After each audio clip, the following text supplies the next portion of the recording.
ہے، ایک قبیلے کی طرح ہے، ایک برادری کی طرح ہے، ایک گاؤں کی طرح ہے، ایک محلے کی طرح ہے۔ سب مسلمان بھائی بھائی ہیں۔ یہ اللہ کے دین کی دعوت اور اس کی تبلیغ تھی۔ نبی کریم صلی اللہ علیہ وسلم آپ امام بن گئے، امام کے پیچھے صف لگی ہے، اسی صف کے اندر ابو بکر ہیں، اسی صف کے اندر عثمان ہیں، اسی صف کے اندر عمر ہیں، اسی صف کے اندر علی ہیں، وہ اسی صف کے اندر ہیں جس صف کے اندر ایک دوست تھا، ایک دشمن تھا۔ ایمان کا کلمہ پڑھنے سے پہلے ابو بکر کے دشمن تھے۔ کون؟ حضرت عمر۔ ایمان کا کلمہ پڑھنے سے پہلے اکرمہ دشمن تھے۔ کس کے؟ اللہ کے نبی کے۔ لیکن اسلام کا کلمہ پڑھا۔ نبی پاک صلی اللہ علیہ وسلم نے سب کو محبت کی لڑی میں پرو دیا اور فرمایا کہ سارے کے سارے مسلمان ایک امام کے پیچھے اکٹھے ہو جاؤ۔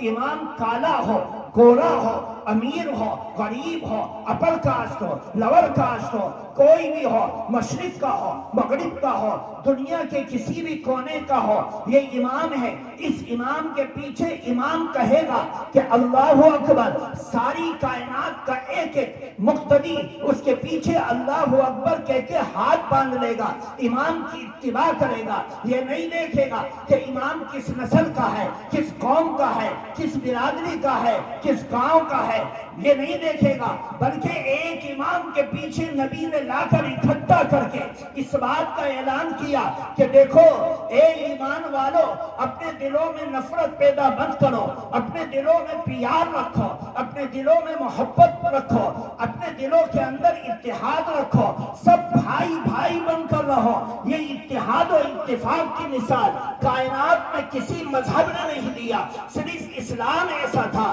کہ اس اسلام ایک لڑی میں پرویا، لوگوں کو جوڑا، لوگوں کو بٹھایا، لوگوں کو ایمان کے جھنڈے کے نیچے جمع کیا، لوگوں کو ایک مذہب کے تلے جمع کیا، اور یہ بتلا دیا کہ کوئی کسی کے اندر کوئی فرق، لا فضل لعربی علی عجمی، کسی عربی کو غیر عربی پر، کسی کالے کو کسی گورے پر، کسی امیر کو کسی غریب پر کوئی فضیلت نہیں۔ فضیلت کی چیز صرف اور صرف یہ ہے کہ ہم تقوی والے بن جائیں۔ اللہ کے نزدیک سب سے مقبول، سب سے برتر، سب سے اعلیٰ، سب سے افضل وہی شخص ہے۔ ان اکرمکم عند اللہ اتقاکم، اللہ کے نزدیک سب سے زیادہ عزت والا وہ ہے جو اپنے اندر تقوی کی زندگی اور تقوی کے عمل کو پانے والا ہے۔ میرے دوستو، بزرگوں، آج ہمارے معاشرے کے اندر بگاڑ اور ذلت اور رسوائی کے اسباب میں سے ایک بنیادی سبب یہ ہے کہ ہمارے دل بدل گئے، ہماری سوچ بدل گئی، ہمارا نظام بدل گیا۔ ہم پڑوس سے نفرت کرتے ہیں، محلے میں نفرت کرتے ہیں، گاؤں میں نفرت کرتے ہیں، جھگڑے کرتے ہیں، اور ساری دنیا کے ایک اپنے اندر پیدا کر کے ایک مسلمان دوسرے مسلمان کو ذلیل کرنے کے لیے، اس کے اوپر مقدمے لگانے کے لیے، اس کو تھانہ اور کورٹ کچہری میں بھیجنے کے لیے، اس کو ذلیل اور رسوا کرنے کے لیے ایک مسلمان دوسرے کے در پر کھڑا ہے کہ کسی طرح اس کو ذلیل کر دیا جائے۔ اب جو الیکشن قریب آ رہے ہیں، ہم ایک دوسرے کی ٹانگ کھچائی کے اندر پڑے ہوئے ہیں۔ نبی نے ایک جھنڈے کے نیچے جمع کیا، بنی ہاشم کو بھی، بنی امیہ کو بھی، خزرج کو بھی، اوس کو بھی، قریظہ کو بھی، کلاب کو بھی، اسلم کو بھی، سب کو ایک جھنڈے کے نیچے جمع کیا کہ کوئی قوم قبیلہ نہیں، صرف اور صرف ایمان اصل جھنڈے کی چیز ہے کہ اس ایمان کے جھنڈے کے نیچے سب جمع ہو جاؤ۔ آج ہمارے دیہاتوں کے اندر، محلوں کے اندر، گاؤں کے اندر اپنی ناک کے لیے، اپنی انا کے لیے، اپنے نام کے لیے، اپنے پردھانی کے الیکشن کے لیے جو کچھ ہو رہا ہے ہم اپنی نگاہوں سے دیکھ رہے ہیں۔ سسٹم کو بگاڑنے کی کوشش کی جا رہی ہے، نفرتیں پیدا کی جا رہی ہیں، دلالی کی جا رہی ہے، مخبری کی جا رہی ہے، پھنسانے کے لیے کام کیا جا رہا ہے، رشوتیں دی جا رہی ہیں، کہ میرا مد مقابل ذلیل ہو جائے، رسوا ہو جائے، بس میرے لیے راستہ صاف ہو جائے گا۔ میں جس طرف کو چاہوں گا، جو چاہوں گا، جس طرح چاہوں گا کر لوں گا، کوئی میرے سامنے مقابلہ کرنے والا نہیں ہوگا۔ جب یہ نظام ہوگا تو یاد رکھو ہم برکت کی زندگی سے محروم ہو جائیں گے، رحمت کی زندگی سے محروم ہو جائیں گے، نبی کے مشن سے پیچھے ہٹ جائیں گے۔ پھر یاد رکھنا جب قومیں اپنے دلوں کے اندر بدلاؤ پیدا کر دیتی ہیں تو اس قوم کو اللہ اتنا ذلیل کرتا ہے جس کا تصور بھی نہیں کیا جا سکتا۔ وہ ذلت اور رسوائی ان کا مقدر بن جاتا ہے۔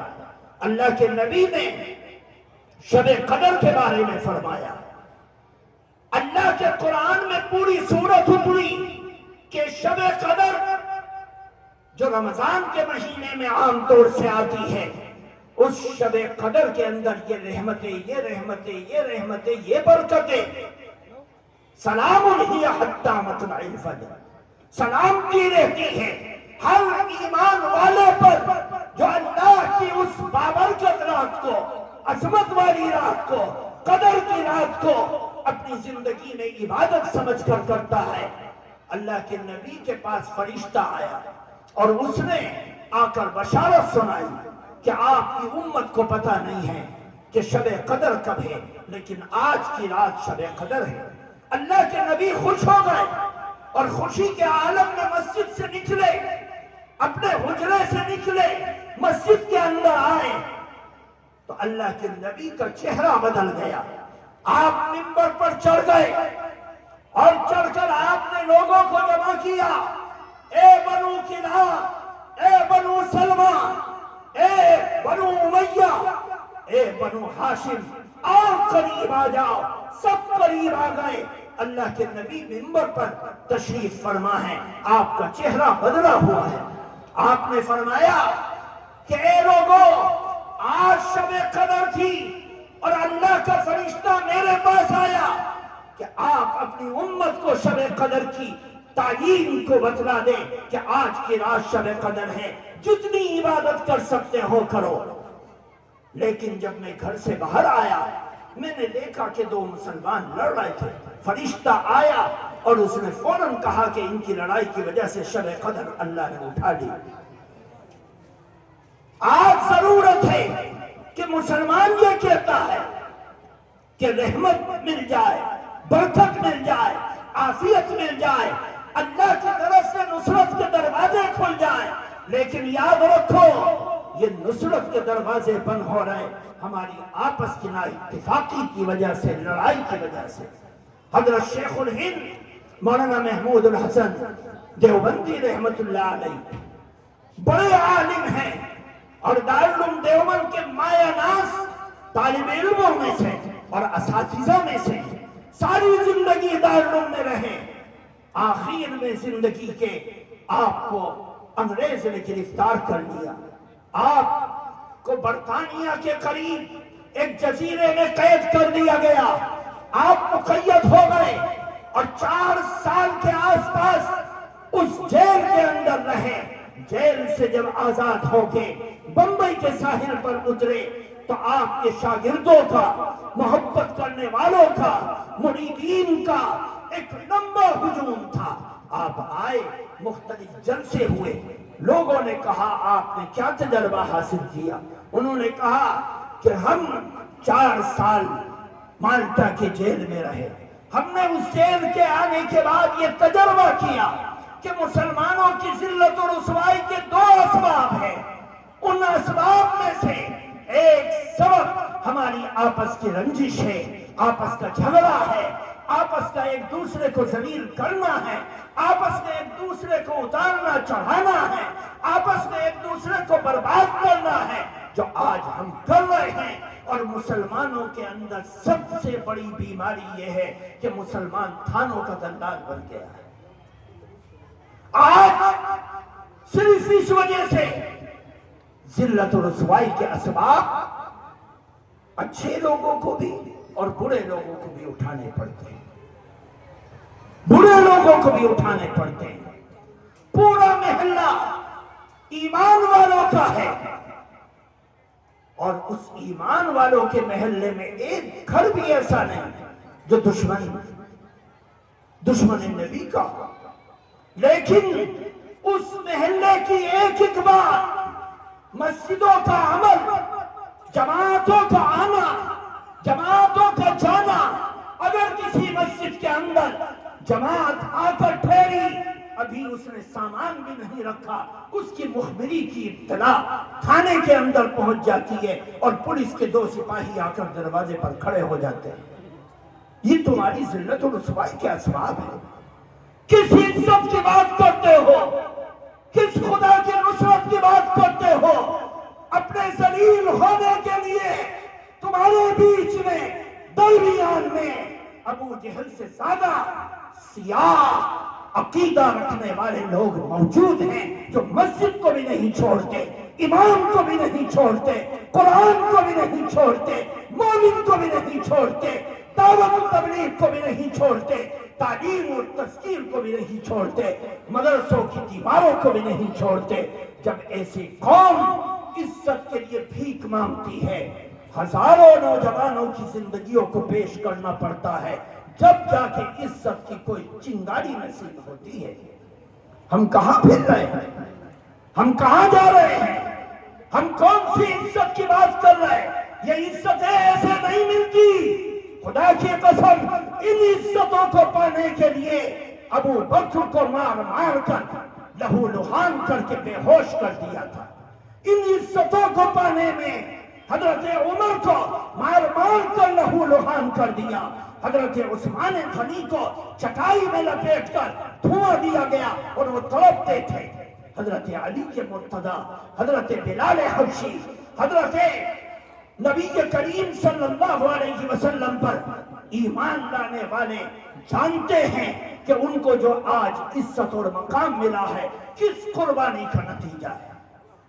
ہم تو اپنی قوم کو بیچ رہے ہیں، اپنے مذہب کو بیچ رہے ہیں، نبی کی ٹوپی کو بیچ رہے ہیں، نبی کی غیرت کو بیچ رہے ہیں، نبی کی نماز کو بیچ رہے ہیں، نبی کے کردار کو بیچ رہے ہیں، نبی کے اخلاق کو بیچ رہے ہیں۔ میرے دوستو، اپنی زندگیوں کو صحیح دھارے کی طرف لے کر چلو۔ عزت پانے کے لیے عزت والے کام کرو، غیرت والے کام کرو، اپنے اندر پیار اور محبت پیدا کرو، اپنے اندر ایکتا پیدا کرو، اپنے اندر اتحاد و اتفاق پیدا کرو۔ جب یہ اتحاد و اتفاق ہوگا، بڑی بڑی قومیں تمہارے سامنے آ کر ذلیل و رسوا ہو جائیں گی۔ شرط یہ ہے کہ اپنے اندر ایمان کے نام پر، سچائی کے نام پر اتحاد پیدا کرو۔ اللہ تبارک و تعالی ہمیں سمجھنے کی توفیق عطا فرمائے۔ وآخر دعوانا ان الحمد للہ۔